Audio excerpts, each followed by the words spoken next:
Avec ces récifs artificiels, on est bien loin des milliers de pneus qui avaient été immergés au fond des mers et des océans dans les années 70 et 80 pour développer la biodiversité. Si l'idée semble aujourd'hui aberrante, à l'époque, elle était présentée comme révolutionnaire.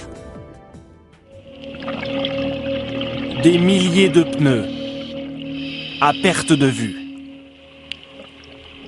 En Méditerranée ou au large de la Floride, c'est une pollution sous-marine méconnue. Et pour cause, elle part d'une bonne intention. Dans les années 70 et 80, c'était une idée révolutionnaire. Larguer au fond de la mer tous ces pneumatiques usagés. Il s'agissait alors de créer des récifs artificiels pour héberger la vie marine. D'un côté, on avait une abondance de pneus usagés. D'autre part, on ne savait pas comment les recycler. Et enfin, on avait des besoins de développer les ressources sous-marines avec des projets expérimentaux. Les eaux américaines comptent par exemple 3 millions de mètres cubes de pneus immergés.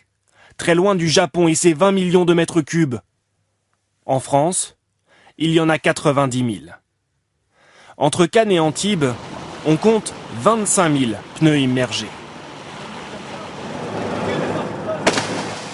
Là aussi, il y a 30 ans, le lieu avait été choisi stratégiquement pour attirer les poissons et encourager la biodiversité.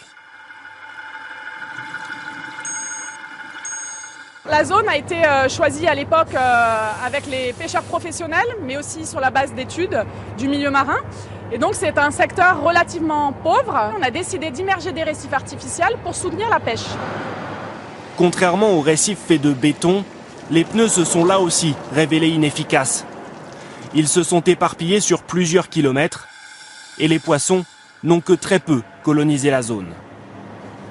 Il y a d'autres types de récifs artificiels qui ont été mis ici et ils fonctionnent très très bien. On a de très beaux poissons. À côté de ça, c'est certain que les récifs artificiels en pneus, eux, se sont dégradés. Donc il est nécessaire, surtout dans un site Natura 2000, de les enlever.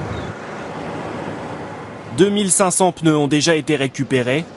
Le nettoyage des côtes financé par l'État prendra des années. Mais à terme, tous les pneus immergés ici il y a 30 ans devraient pouvoir être remontés à la surface.